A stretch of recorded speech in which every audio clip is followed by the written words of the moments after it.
안녕하세요. 강호독점입니다. 영상을 보시기 전 구독과 좋아요 한 번씩 부탁드립니다. 그럼 시작하겠습니다. 1월 천하 제5권 강우행 홀로 선검 길을 나서다. 새벽이었다. 안개가 산 전체를 덮고 있었다. 침엽수림 사이에서 낮게 흐르는 안개는 발목 높이쯤에서 머물며 새 존재의 걸음을 조용히 감쌌다. 백여모가 앞섰다. 설진우와 서아진이 그 뒤를 따랐다. 암자를 떠난 지 얼마 되지 않은 시각이었다.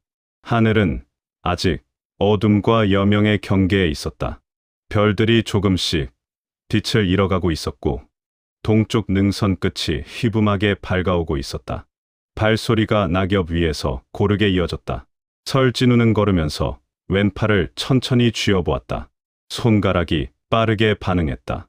힘이 들어갔다. 어제 아침 청풍의 암자에서 눈을 뜨며 처음 확인했을 때와 다르지 않았다. 가벼웠다. 아몬에게 독을 맞은 그날 이후 사흘 동안 팔꿈치 아래에서 웅크리고 있던 것이 사라진 팔이었다. 손목을 돌려보았다. 저리지 않았다. 찌릿하게 올라오려는 것도 없었다. 그저 가벼운 것이었다. 낯선 가벼움이었다. 익숙해지는 시간이 필요한 종류의 감각이었다. 오랫동안 무거웠던 것이 사라지면 처음에는 그 빈자리가 오히려 어색한 법이었다. 설진우는 왼손을 천천히 펴며 손가락 하나씩 힘을 조절해 보았다. 검을 쥘 수 있었다. 두 손으로 쥘 수 있었다. 그것이 무엇을 의미하는지를 어젯밤 산길 전투에서 잠깐 느꼈다. 첫 번째 자의 목을 왼손으로 잡아 바위 쪽으로 밀던 그 순간 독이 없는 팔로 힘을 쓰는 것이 어떤 것인지를 처음으로 느낀 순간이었다. 품 안에서 1월검이 조용히 고동쳤다. 설진우는 그것을 느끼며 걸음을 이어갔다. 리듬이 있었다. 어제와 같은 리듬이었다. 봉인은 여전히 그대로였다. 쇳덩어리는 여전히 쇳덩어리였다. 그러나 균열이 생긴 봉인을 통해 그 온기가 조금 더 가까이 있었다. 아주 조금이었다. 그러나 분명히 달라진 것이었다. 그것이 무엇인지는 아직 알 수 없었다. 알게 될 날이 올 것이었다. 문을 나서던 순간 청풍이 말했다. 1월검이 다시 반응할 때 혼자가 아니어야 해. 설진우는 그 말을 걸음마다 씹었다. 이해할 수 없는 말이었다. 그러나 귀에 새겨진 말이었다. 강호를 살면서 이해할 수 없는 말을 들을 때가 있었다. 그것을 바로 이해하려 들면 길을 잃는 법이었다. 다만 기억해두면 언젠가 이해할 때가 왔다. 그것이 낭인의 방식이었다. 백여모가 멈추었다. 설진우도 멈추었다. 서아진도 멈추었다. 짐승이 코를 들어 바람을 읽기 시작했다. 낙엽 위로 이슬이 굴러내렸다. 설진우는 짐승이 읽는 방향을 따라 귀를 열었다. 능선 너머였다. 어젯밤에도 그쪽에서 기척이 있었다. 비영문 추격대가 아직 능선 위에 있는 것이었다. 밤새 방향을 잃고 올라간 것들이었다. 내려오기 전에 움직여야 했다. 백여모가 다시 걸음을 내딛었다. 왼쪽이었다. 능선을 따라 횡으로 이동하는 것이었다. 어젯밤과 같은 방식이었다. 설진우는 짐승의 방향을 따라가며 서아진을 견눈으로 확인했다. 소녀의 발소리가 고르게 이어지고 있었다. 지치지 않은 것이었다. 아니, 지쳤어도 버티는 것이었다. 그 둘의 차이를 설진우는 구분할 수 있었다. 서아진이 조용히 물었다. 비영문이 아직 능선에 있어요? 그런 것 같소. 내려오기 전에 산을 빠져나갈 수 있을까요? 짐승이 길을 만들 것이오. 서아진이 더 묻지 않았다. 소녀는 질문에 답이 담겨 있다는 것을 알고 있었다. 설진우는 그것을 편하게 여겼다. 말이 적은 동행이었다. 낭인에게 맞는 종류였다. 새 존재가 능선을 피해 횡으로 이동하기 시작했다. 안개가 조금씩 걷히기 시작했다. 침엽수림 위로 하늘이 잿빛에서 희부만 청색으로 변해갔다. 나무들의 윤곽이 선명해졌다. 낙엽 위에 이슬이 새벽빛을 받아 은빛으로 번쩍였다. 백여모의 흰 털이 그 빛 속에서 희미하게 빛났다. 앞다리에 감긴 처치 헝겊이 흰 털 위에 이질적으로 붙어 있었다. 절뚝이면서도 방향을 잃지 않는 걸음이었다. 설진우는 그 뒷모습을 바라보며 걸었다. 상처들이 당겼다. 어깨, 허벅지, 옆구리. 어젯밤 산길, 전투에서 벌어진 것들이었다. 낭인은 익숙한 고통을 무시하는 법을 안다. 무시하는 것은 없는 척하는 것이 아니었다. 있다는 것을 알면서 발을 멈추지 않는 것이었다. 그것이 달랐다. 오전이 되었다. 능선 너머의 기척이 완전히 멀어졌다. 비영문 추격대가 아직 능선 위에 있었다. 방향을 잃은 채로. 그것이 지금 주어진 시간이었다. 설진우는 그 시간을 발로 쓰며 산 아래를 향해 걸음을 이어갔다. 산을 완전히 벗어난 것은 오전 중반이었다. 침엽수림이 끝나고 낮은 구릉 지대가 펼쳐졌다. 마른 풀들이 바람에 눕고 일어서기를 반복했다. 산 아래 어딘가에서 달 우는 소리가 들렸다. 설진우는 구릉 위에 올라서서 아래를 내려다보았다. 관도가 보였다. 흙길이었다. 넓지 않았으나 수레 두 대가 나란히 지나갈 수 있는 폭이었다. 그 관도를 따라 마을이 있었다. 크지 않은 마을이었다. 기와집 몇 채와 초가들이 뒤섞여 있었고 마을 어귀에 커다란 느티나무 한 그루가 서 있었다. 평범한 변방 마을이었다. 그러나 설진우의 눈이 멈춘 것은 마을 입구 양쪽에 걸린 깃발이었다. 짙은 흑색 바탕에 도끼 두 자루가 교차된 문양, 하우문의 기치였다. 설진우는 눈을 가늘게 뜨며 마을을 훑었다. 마을 주막 처마에도 같은 깃발이 걸려 있었다. 마을 어귀 느티나무 아래에 사내 둘이 서서 관도를 바라보고 있었다. 무기는 보이지 않았다. 그러나 서 있는 방식이 달랐다. 발을 어깨 너비로 벌리고 무게 중심을 낮춘 채 서 있는 방식. 오랫동안 서서 무언가를 기다리는 자들의 자세였다. 서아진이 설진우 옆에 서며 마을을 바라보았다. 하우문이에요. 알고 있소. 이 일대에서 하우문이 움직이기 시작한 건 최근이에요. 빛기둥, 이전에는 이쪽에 없었어요. 설진우는 그 말을 들으며 마을을 다시 훑었다. 서아진의 말이 맞았다. 하우문이 이 산 아래 관도변 마을까지 깃발을 꽂은 것은 분명히 최근의 일이었다. 빛기둥이 밤하늘을 갈랐던 그 밤 이후 이 일대의 세력들이 움직이기 시작한 것이었다. 강호의 눈들이 이쪽을 향해 있었다. 설진우는 백여모를 내려다보았다. 짐승이 마을 방향을 바라보고 있었다. 으르렁거리지 않았다. 그러나 귀가 앞으로 쫑긋 세워져 있었다. 경계하는 자세였다. 마을 안에 무언가를 읽고 있는 것이었다. 우회할 수 있었다. 마을을 피해 관도 옆 구릉을 따라 돌아가면 이 마을을 거치지 않고 지나칠 수 있었다. 그것이 낭인의 방식이었다. 관계없는 곳에 발을 들이지 않는 것, 위험을 피하는 것. 그러나 서아진의 상태가 마음에 걸렸다. 사흘 동안 산속을 달리고 싸우고 걸어온 몸이었다. 오늘 아침까지 멀쩡하게 걷고 있었으나 소녀의 얼굴에서 피로가 완전히 사라진 것이 아니었다. 물이 필요했다. 제대로 된 음식도 필요했다. 백여모의 앞다리 헝겊도 다시 살펴야 했다. 사흘 동안 감아둔 것이었다. 풀고 상처 상태를 확인해야 할 때가 됐다. 잠깐이면 됐다. 설진우는 그 판단을 천천히 정리했다. 하우문은 비영문이 아니었다. 조직이 아니라 탐욕으로 뭉친 자들이었다. 강호 변방 어디에나 있는 종류였다. 빛기둥 때문에 움직이기 시작했다 해도 지금 당장 설진우를 알아볼 가능성은 낮았다. 얼굴이 알려진 것이 아니었다. 낯선 낭인 하나가 마을을 지나치는 것은 흔한 일이었다. 짧게 들렀다 나오면 됐다. 들어가겠소. 서아진이 설진우를 바라보았다. 하우문이 있어요.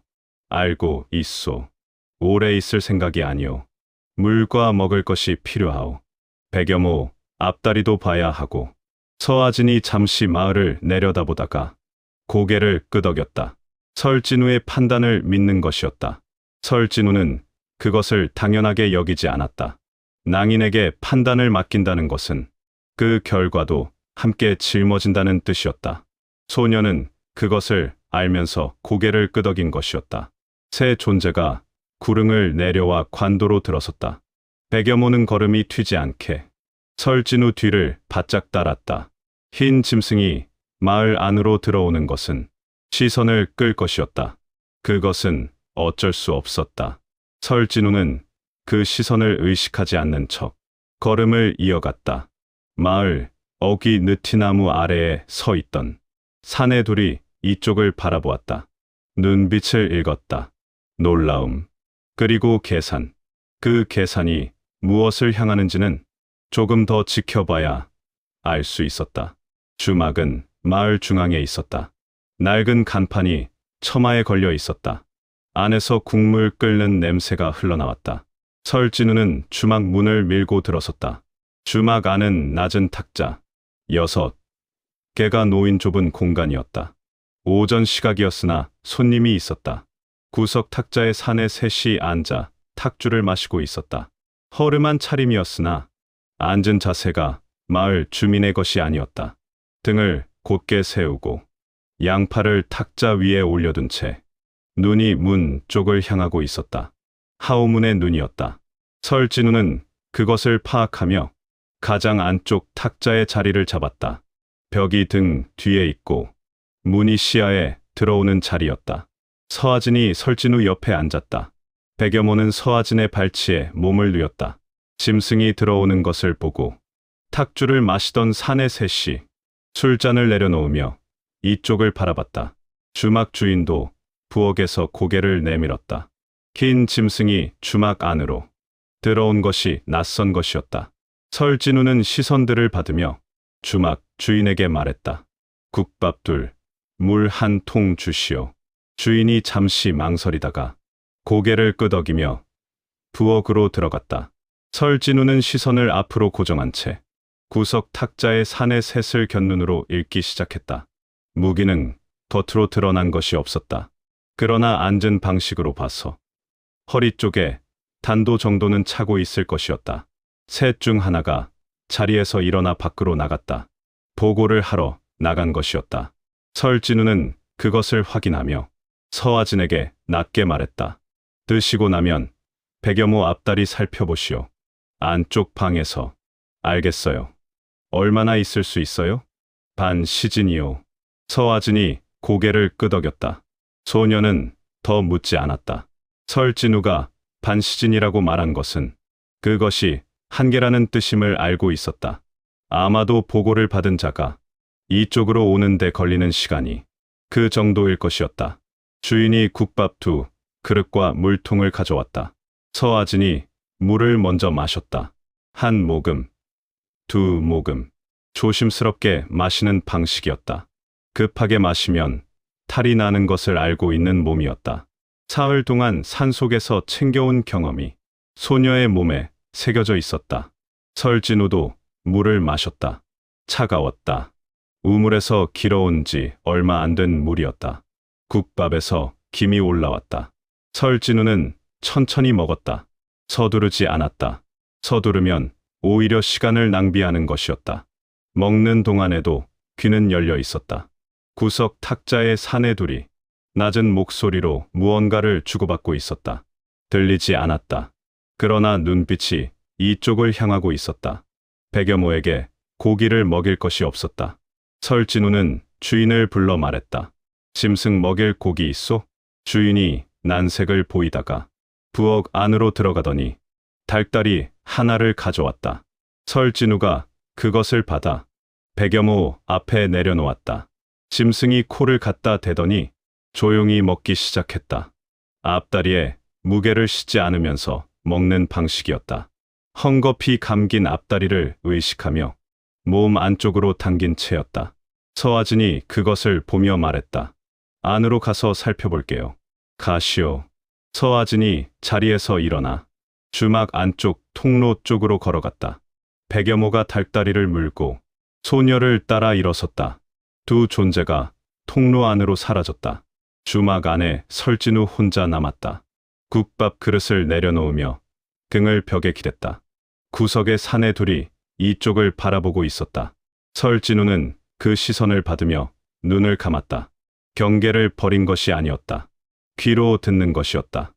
눈은 속일 수 있으나 소리는 좀처럼 속이기 어려웠다.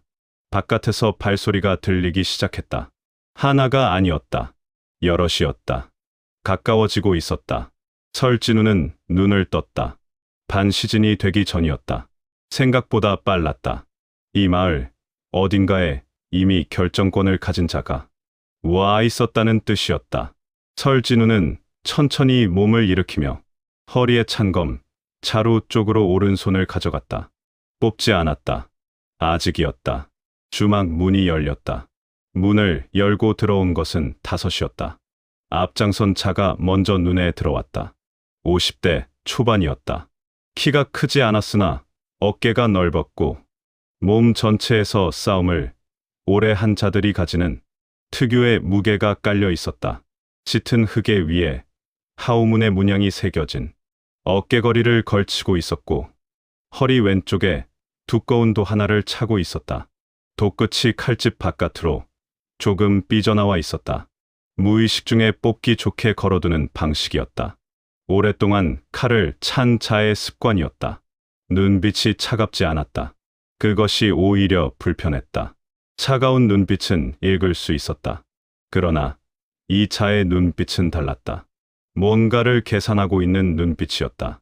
득실을 따지는 눈이었다.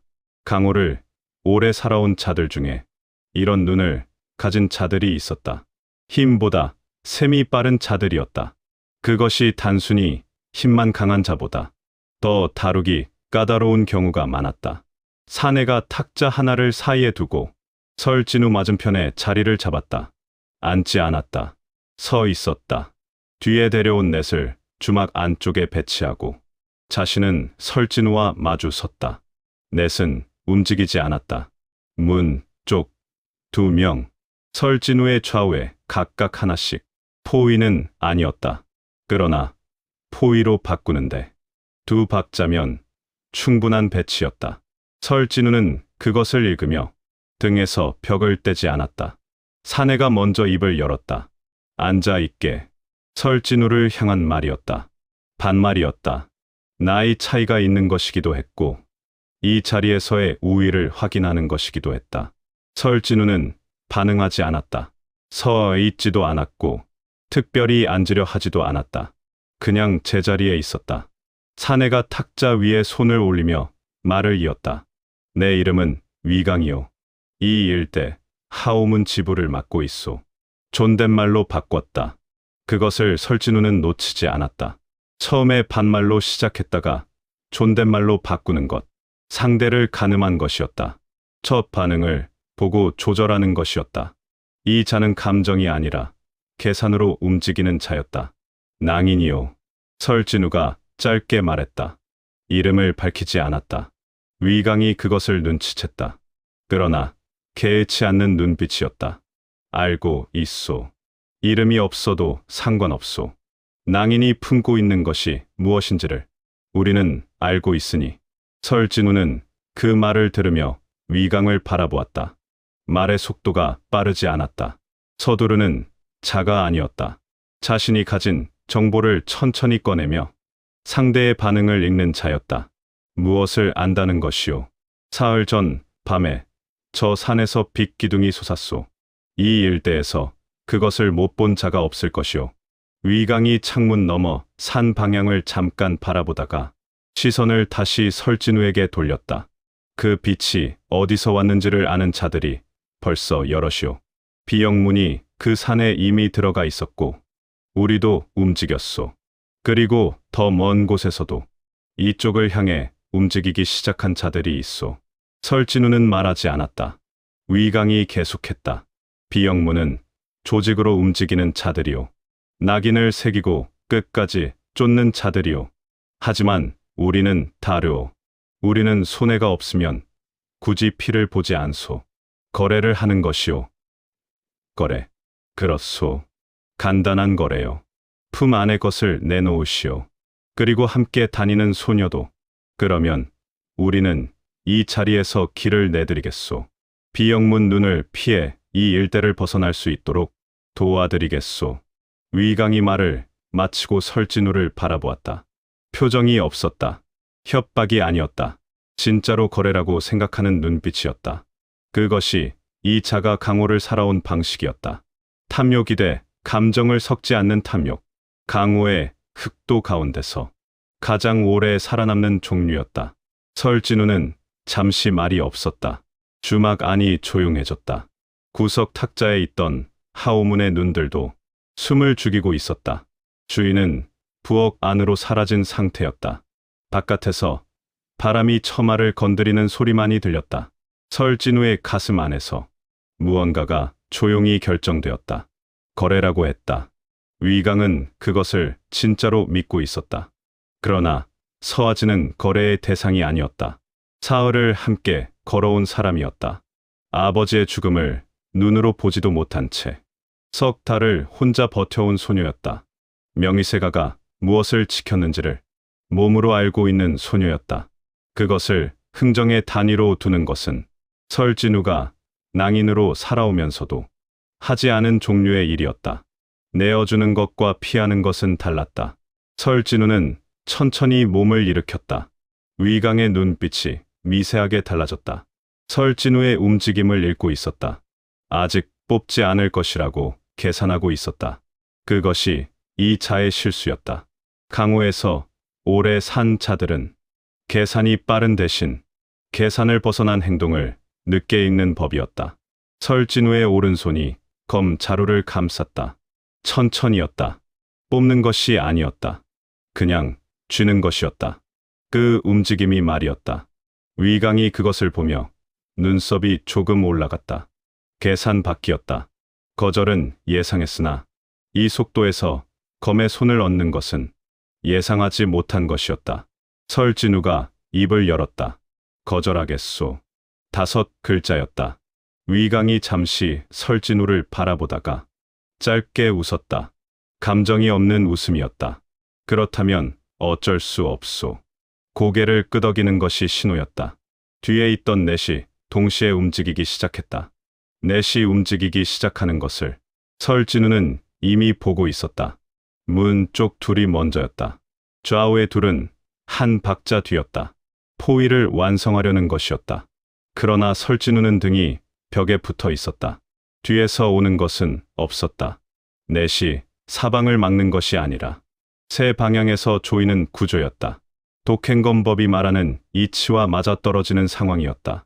설진우는 뒤로 물러서지 않았다. 오히려 앞으로 나아갔다. 문 쪽 둘이 가장 가까웠다. 왼쪽 자가 오른쪽 자보다 반걸음 앞서 있었다. 설진우는 왼쪽 자를 먼저 택했다. 그 자가 돌을 들어 올리는 순간 설진우의 몸이 좁은 탁자 사이를 비집고 들어갔다. 탁자가 옆으로 밀렸다. 그릇이 바닥에 떨어지며 깨지는 소리가 났다.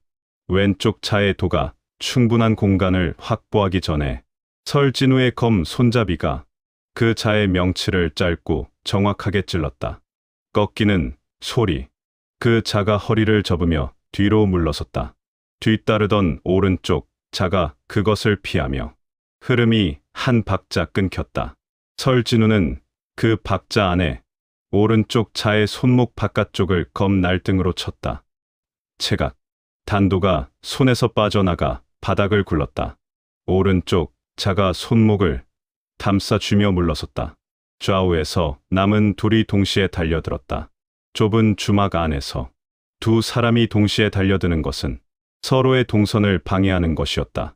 설진우는 그것을 알고 있었다. 왼쪽에서 오는 자는 오른손잡이였다.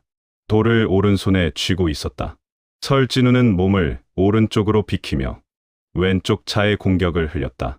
그 순간 오른쪽에서 오는 자와의 거리가 좁혀졌다. 예상치 못한 각도였다. 오른쪽 자가 반응하며 속도를 늦추는 그 박자에 설진우의 왼손이 그 자의 옷깃을 낚아채 기둥 쪽으로 밀었다. 둔탁한 충격음. 그 자가 기둥의 등을 박으며 무릎이 꺾였다. 왼쪽 자가 다시 들어왔다. 이번에는 빠른 수평백이었다. 설진우는 검을 뽑아 그것을 받아냈다. 쇳소리가 주막 안을 울렸다. 손바닥에 진동이 전해졌다. 묵직했다. 이 자도 실전 경험이 있는 자였다. 그러나 독행검법의 이치는 막는 것이 아니었다. 설진우는 검을 밀어내는 대신 흘리며 동시에 몸을 상대 쪽으로 파고들었다. 거리가 없어진 순간 상대의 도가 쓸모 없어졌다. 설진우의 오른 팔꿈치가 그 자의 턱을 올려쳤다. 꺾이는 소리와 함께 그 자가 주저앉았다. 주막 안에 짧은 침묵이 왔다. 넷이 모두 제압됐다. 죽인 것이 아니었다. 제압한 것이었다. 설진우는 숨을 고르며 위강을 바라보았다. 위강은 움직이지 않았다. 탁자 앞에 서서 설진우를 바라보고 있었다. 표정이 없었다. 그러나 눈빛이 처음과 달라져 있었다. 계산하는 눈빛이었던 것이 지금은 읽는 눈빛으로 바뀌어 있었다. 이 낭인이 어떤 자인지를 방금 눈으로 확인한 것이었다. 위강이 천천히 어깨거리를 벗었다. 도 손잡이를 오른손으로 가볍게 쥐며 말했다. 혼자 움직이는 낭인이 이 정도라면 품 안의 것이 심상치 않은 물건이 맞는 것 같소. 감탄도 위협도 아니었다. 확인이었다. 이 자는 싸우면서도 계산하고 있었다. 설진우는 말하지 않았다. 위강이 돌을 뽑기 시작했다. 도가 칼집에서 나오는 소리가 묵직했다. 얇은 날이 아니었다. 두께가 있는 도였다. 베는 것보다 찍는 것에 맞는 종류였다. 위강의 팔 길이를 감안하면 도의 실제 유효 거리가 상당했다. 좁은 주막 안에서 그 돌을 상대하는 것은 공간의 이점을 내어주는 것이었다. 설진우는 탁자를 옆으로 걷어냈다. 발로 밀었다. 탁자가 옆으로 밀려나며 공간이 생겼다. 주막 안의 공간이 넓어지는 것은 설진우에게 불리했다. 그러나 탁자가 발에 걸리는 것이 더 불리했다. 움직임이 먼저였다. 위강이 먼저 들어왔다. 빠르지 않았다. 천천히 발을 내디디며 거리를 좁혔다. 경험 있는 자의 움직임이었다. 서두르지 않고 상대의 반응을 보며 들어오는 것이었다. 설진우는 물러서지 않았다. 독행검법의 이치는 공간을 내어주지 않는 것이었다. 물러서면 상대의 도가 유효한 거리가 생긴다. 위강의 첫 번째 배기가 왔다. 수평이었다. 허리를 노린 것이었다. 설진우는 상체를 뒤로 젖히며 그것을 흘렸다. 도끝이 옷자락을 스쳤다. 위강이 그 반동을 이용해 두 번째 배기로 이었다. 이번에는 아래에서 위로 올라오는 사선이었다. 빠른 연계였다. 설진우는 검으로 그것을 막으며 동시에 왼발을 앞으로 내딛었다. 거리를 좁히는 것이었다. 손바닥에 진동이 왔다. 묵직했다. 이 자는 힘이 있었다. 단순한 탐욕으로 뭉친 흑도 두목이 아니었다. 실전으로 다져진 자였다. 설진우는 그것을 손바닥으로 읽으며 검을 밀어내는 대신 흘렸다. 힘을 힘으로 받으면 체력이 빠졌다. 흘리면 상대의 힘을 쓸 수 있었다. 위강의 세 번째 공격이 왔다. 이번에는 찍는 것이었다. 위에서 아래로 내려 찍는 것이었다. 도의 두께를 이용한 공격이었다. 설진우는 옆으로 한 걸음 비키며 그것을 피했다. 도가 탁자를 찍었다. 탁자가 반으로 쪼개지며 파편이 튀었다. 그 순간 설진우의 검이 위강의 오른쪽 옆구리를 향해 들어갔다. 위강이 몸을 틀었다. 피한 것이 아니었다. 왼팔로 그것을 흘리며 반격을 준비하는 것이었다. 설진우의 검이 위강의 왼쪽 팔뚝을 스쳤다. 깊지 않았다. 그러나 들어갔다. 위강의 눈빛이 처음으로 달라졌다. 계산하는 눈빛에 날이 섰다. 두 사람이 거리를 벌리며 서로를 바라봤다. 위강의 왼팔, 팔뚝에서 피가 흘렀다. 그는 그것을 내려다보지 않았다. 설진우를 바라보며 말했다. 독행검법이요. 설진우는 대답하지 않았다. 위강이 계속했다. 이름 없는 낭인이 독행검법을 쓰고 흰 영수를 데리고 다니며 밤하늘을 가르는 빛을 품고 있소. 이것이 우연이라고 생각하기엔 너무 많은 것이 겹치는군요. 설진우가 짧게 말했다. 말이 만소. 위강이 피식 웃었다. 그리고 다시 들어왔다. 이번에는 달랐다. 처음에 느린 탐색이 아니었다. 빠른 발 전환으로 설진우의 좌측을 먼저 찌른 척하다가 방향을 바꿔 오른쪽으로 파고드는 것이었다. 기만이 섞인 공격이었다. 경험에서 나온 것이었다. 설진우는 왼쪽 공격을 흘리며 동시에 오른쪽 방향을 읽었다. 독행검법의 이치는 상대의 무게 중심을 읽는 것이었다. 아무리 빠른 기만이라도 몸의 무게 중심이 먼저 방향을 말했다. 위강의 도가 오른쪽에서 들어오는 순간 설진우의 검이 그것을 가로막았다. 쇳소리가 울렸다. 두 무기가 맞붙은 채 힘이 겨루어졌다. 위강의 힘이 컸다. 설진우의 팔이 조금씩 밀렸다. 그러나 설진우는 밀리는 것을 저항하지 않았다. 밀리는 힘을 옆으로 흘리며 동시에 몸을 위강의 품 안으로 파고들었다. 도가 쓸모없어지는 거리였다. 위강이 왼손으로 설진우의 가슴을 밀었다. 묵직한 힘이었다. 설진우가 뒤로 밀려나며 탁자 파편을 밟았다. 발이 흔들렸다. 위강이 그 순간을 놓치지 않고 다시 들어왔다. 도가 설진우의 왼쪽 어깨를 노렸다. 그때였다. 주막 바깥에서 소리가 들렸다. 쿵. 무언가가 지붕을 밟는 소리였다. 그리고 다시 쿵쿵. 빠르게 이동하는 소리였다. 위강도 그것을 들었다. 눈이 천장 쪽으로 올라갔다. 그 한 박자의 빈틈이었다. 설진우는 그 박자 안에 검으로 위강의 돌을 쳐내며 거리를 벌렸다. 그리고 주막 지붕이 무너졌다. 나무 파편이 사방으로 튀었다. 먼지와 지붕 잔해가 주막 안을 가득 채우며 시야가 흐려졌다. 위강이 팔로 얼굴을 가리며 뒤로 물러섰다. 설진우도 한쪽 팔로 파편을 막으며 위치를 잡았다. 먼지 속에서 무언가가 착지하는 묵직한 소리가 들렸다. 먼지가 거쳤다. 베겨 모였다. 주막 지붕을 부수고 내부로 뛰어든 것이었다. 앞다리에 헝겊이 감긴 채였다. 착지하는 순간 앞다리에 무게가 실리며 짐승의 몸이 한쪽으로 기울었다. 그러나 넘어지지 않았다. 몸을 바로 세우며 사방을 훑었다. 황금빛 눈이 주막 안을 빠르게 읽었다. 서아진이 있는 방향이 아니었다. 설진우였다. 짐승의 눈이 설진우에게서 멈추었다가 위강에게로 옮겨갔다. 그리고 위강 뒤에 있는 하우문의 자들에게로. 황금빛 눈이 적과 아닌 것을 나누는데 걸린 시간은 짧았다. 백여모가 포효했다. 소리가 달랐다. 동굴에서 새끼로 있을 때의 소리가 아니었다. 어젯밤 산길에서 비영문의 자들을 향해 내질렀던 그 소리도 아니었다. 더 낮고 더 깊었다. 주막의 벽이 울렸다. 구석에 쓰러져 있던 하우문의 자들이 몸을 움츠렸다. 문 앞에 있던 차 하나가 반사적으로 뒷걸음질을 쳤다. 탐욕으로 뭉친 자들의 몸이 기억하는 것이었다. 저것이 보통 짐승이 아니라는 것. 그것을 머리가 아닌 본능이 먼저 알아채는 것이었다. 설진우는 그 포효를 들으며 청풍의 말이 떠올랐다. 일월검이 다시 반응할 때 혼자가 아니어야 해. 지금 혼자가 아니었다. 그것이 이 말의 뜻이었는지 아닌지 설진우는 알 수 없었다.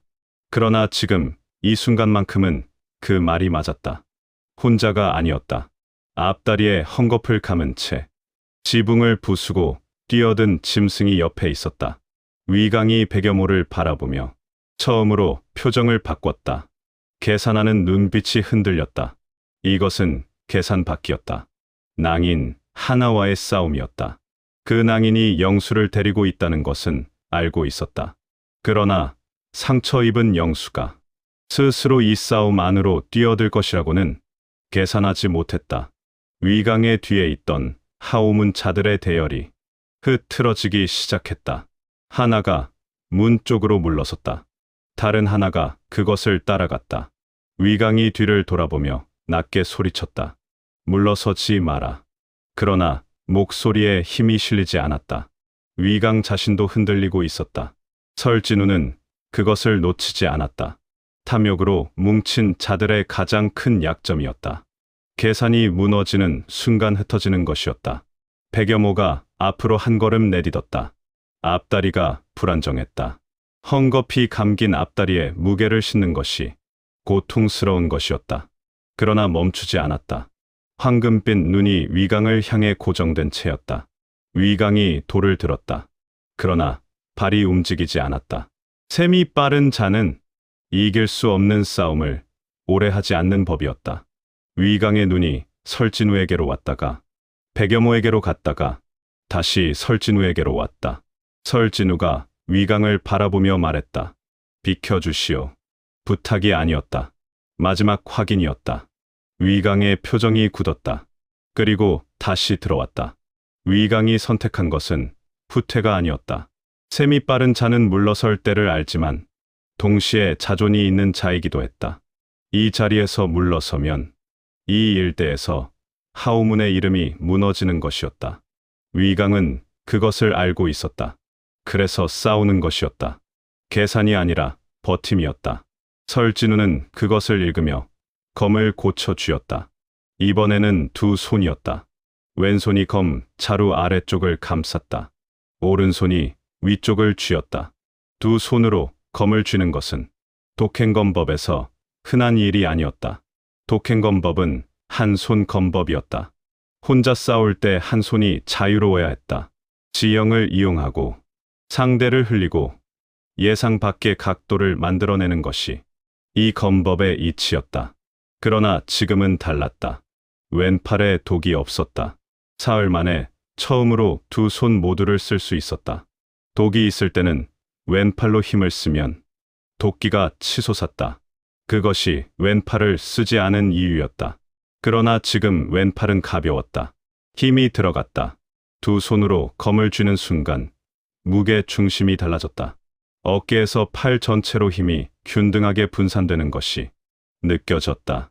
처음 느껴보는 감각이었다. 위강이 들어왔다. 빠른 발 전환과 함께 오른쪽 높은 백이었다. 설진우는 물러서지 않고 오히려 앞으로 나아가며 두 손으로 쥔 검을 비스듬히 들어 올렸다. 위에서 내려오는 도와 아래에서 올라오는 검이 충돌했다. 쇳소리가 크게 울렸다. 밀리지 않았다.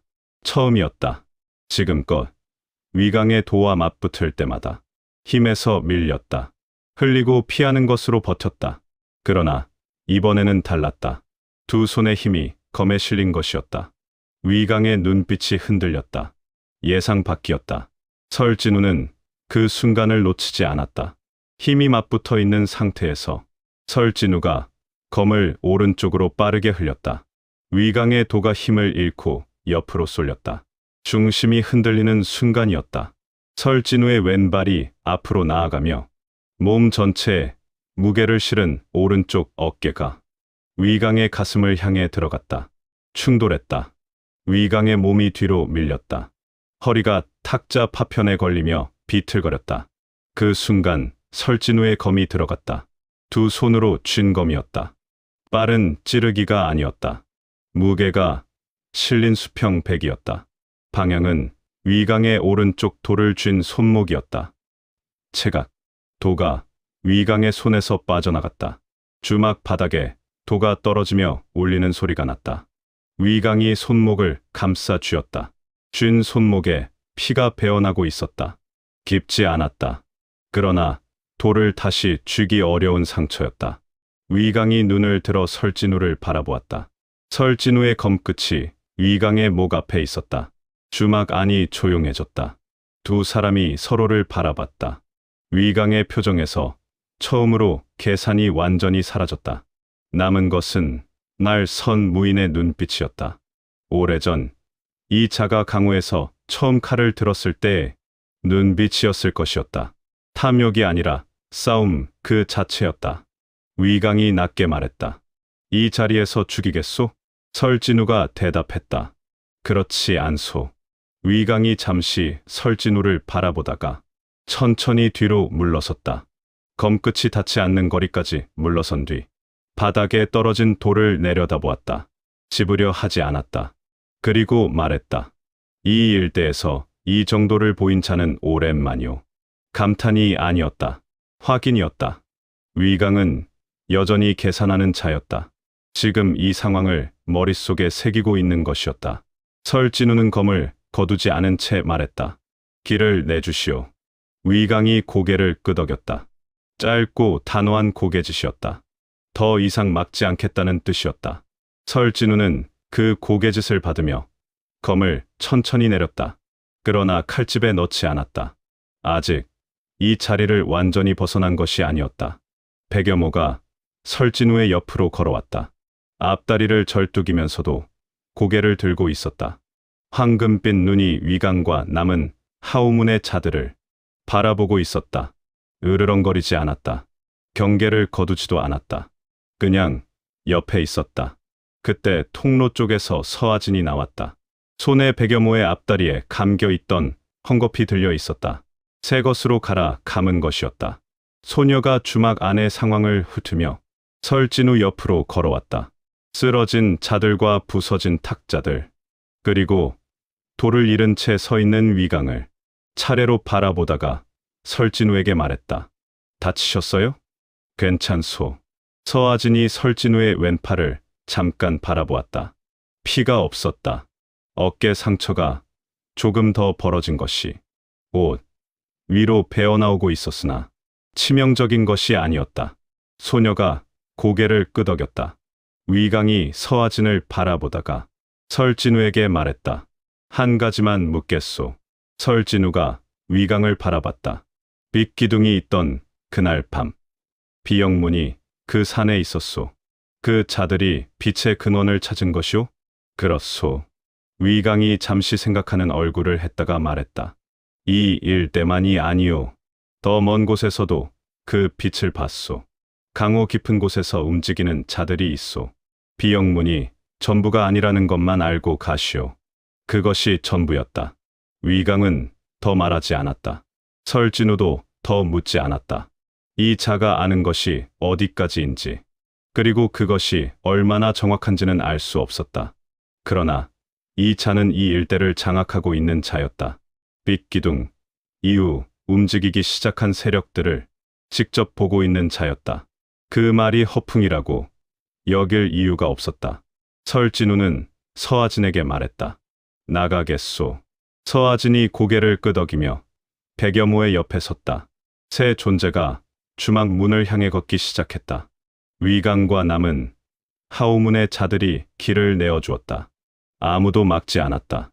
문을 나서는 순간 설진우는 등 뒤에서 위강의 목소리를 들었다. 언젠가 다시 만나겠소. 설진우는 돌아보지 않았다. 밖으로 나섰다. 낮이었다. 주막 밖으로 나서자 햇빛이 내리쬐고 있었다. 오전의 안개가 완전히 거친 시각이었다. 관도 위에 먼지가 바람에 날렸다. 마을 안이 조용했다. 주민들이 보이지 않았다. 하오문의 자들이 움직이기 시작한 이후 집 안으로 들어간 것이었다. 강호의 변방 마을 주민들이 오래전부터 익혀온 방식이었다. 모르는 척하는 것, 보지 않는 척하는 것, 그것이 살아남는 방식이었다. 설진우는 관도 위에 서서 잠시 멈추었다. 어깨에 상처가 당겼다. 전투 중에 위강의 돌을 받아내며 벌어진 것이었다. 옷 위로 배어나온 피가 굳어가고 있었다. 허벅지와 옆구리의 것들도 새로 자극을 받아 욱신거렸다. 낭이는 익숙한 고통을 무시하는 법을 안다. 그러나 무시하는 것과 모르는 척하는 것은 달랐다. 지금 어깨의 것은 살펴야 할 상태였다. 서아진이 설진우의 옆에 서며 어깨를 바라보았다. 처치해야 해요. 마을을 벗어나고 나서 하겠소. 많이 벌어졌어요. 알고 있소. 서아진이 더 말하지 않았다. 그러나 걸음을 내딛는 설진우의 옆에서 소녀의 눈이 어깨 쪽을 주기적으로 확인하고 있었다. 설진우는 그것을 느끼며 걸음을 이어갔다. 백여모가 앞섰다. 앞다리에 헝겊이 새 것으로 갈아 감겨 있었다. 서아진이 갈아준 것이었다. 짐승의 걸음이 조금 전보다 안정되어 있었다. 새로 감긴 헝겊이 상처를 단단히 잡아주는 것이었다. 절뚝임은 여전히 있었다. 그러나 무게를 싣는 방식이 달라졌다. 헝겊이 풀릴 때의 불안정함이 없어졌다. 새 존재가 마을 어귀를 빠져나왔다. 느티나무 아래에 서 있던 하우문의 눈들이 보이지 않았다. 주막 안의 상황이 전해진 것이었다. 설진우는 그것을 확인하며 걸음을 늦추지 않았다. 관도를 따라 걸었다. 마을이 등 뒤로 멀어졌다. 관도 옆 구릉 그늘에 적당한 자리가 있었다. 설진우가 멈추었다. 서아진이 먼저 자리를 살피더니 고개를 끄덕였다. 설진우가 그 자리에 앉으며 옷 위쪽을 열었다. 어깨 상처가 드러났다. 위강의 도가 스친 것이었다. 깊지는 않았으나 길게 벌어져 있었다. 서아진이 품속에서 약재를 꺼냈다. 사흘 동안 산속에서 챙겨온 것들이었다. 소녀의 손이 빠르게 움직였다. 아파요? 참을만 하오. 어깨 상처가 다시 벌어진 거예요. 암자를 떠날 때도 완전히 아물지 않았던 거잖아요. 알고 있소. 서아진이 잠시 손을 멈추며 설진우를 바라보았다. 무리하지 마세요. 설진우는 그 말을 들으며 소녀를 바라보았다. 걱정이었다. 명령이 아니었다. 낭인에게 걱정을 건네는 사람이 드물었다. 설진우는 그것에 어떻게 대답해야 하는지를 잘 몰랐다. 잠시 있다가 말했다. 고맙소. 서아진이 말없이 다시 손을 움직였다.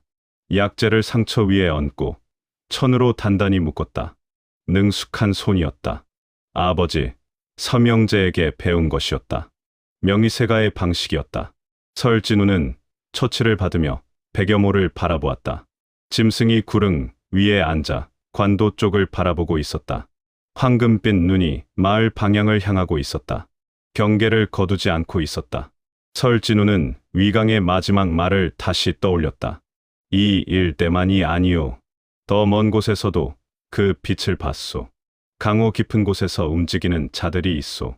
비영문이 전부가 아니라는 것만 알고 가시오. 청풍도 말했다.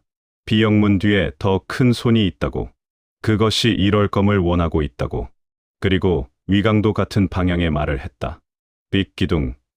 이후 강호 깊은 곳에서 움직이기 시작한 자들이 있다고. 두 자가 같은 방향을 가리키고 있었다. 설진우는 품 안에 이럴검을 느꼈다. 조용히 고동치고 있었다. 균열이 생긴 봉인을 통해 온기가 올라오고 있었다. 달라진 것이 없었다. 그러나 이 쇳덩어리를 원하는 자들이 강호 깊은 곳에서 움직이기 시작했다는 것. 그리고 그 자들이 비영문의 뒤에 있다는 것. 그것이 무엇을 의미하는지는 아직 알 수 없었다. 알 수 없는 것을 억지로 알려 하는 것은 낭인의 방식이 아니었다. 알게 될 때가 오면 알 것이었다. 지금 해야 할 것은 다른 것이었다. 서아진이 처치를 마무리하며 말했다. 됐어요. 오늘은 이 어깨에 무리 주지 마세요. 노력하겠소. 서아진이 피식 웃었다. 작은 웃음이었다. 사흘 동안 산속을 달리고 싸우고 걸어온 소녀의 얼굴에서 나오는 웃음이었다. 설진우는 그것을 바라보다가 시선을 관도 쪽으로 돌렸다. 바람이 불었다. 관도 위에 먼지가 낮게 날렸다.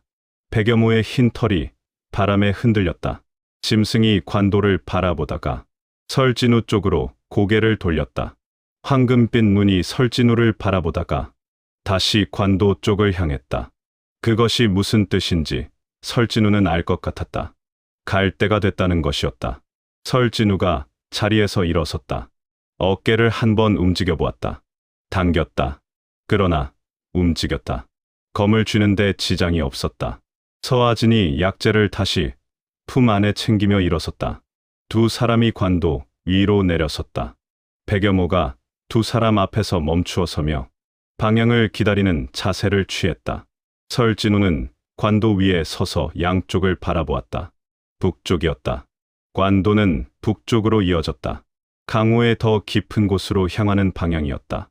비영문의 낙인이 새겨진 몸이었다. 강호의 눈들이 이쪽을 향하기 시작한 상황이었다. 더 깊이 들어가는 것은 더 많은 눈과 마주치는 것이었다. 그러나 숨을 곳을 찾아 향하는 것은 지금 것과 다를 것이 없었다. 설진우는 그것을 알고 있었다.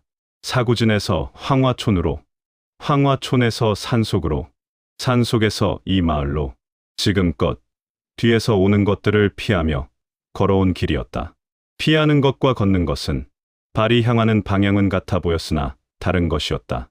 피하는 자의 발은 쫓는 것에 의해 방향이 정해졌다. 걷는 자의 발은 스스로 방향을 정했다. 지금까지는 피하는 자의 발이었다. 지금부터는 달랐다. 서아진이 설진우 옆에 서며 물었다. 어디로 가요? 설진우가 북쪽을 바라보며 대답했다. 강호로 가겠소. 서아진이 잠시 그 말을 듣더니 말했다. 강호 깊은 곳으로요? 그렇소. 소녀가 관도 북쪽을 바라보았다. 먼지가 날리는 흙길이었다. 멀리 낮은 산들의 능선이 겹쳐 보였다. 그 너머에 강호가 있었다. 비영문이 있었다. 그리고 비영문 뒤에 더 큰 손이 있었다. 서아진이 말했다. 같이 가겠어요. 당연한 것이었다. 그러나 설진우는 그 말을 가볍게 듣지 않았다. 이 소녀가 같이 가겠다고 말할 때 그것이 무엇을 의미하는지 알고 있었다. 명의세가의 마지막 사람이었다.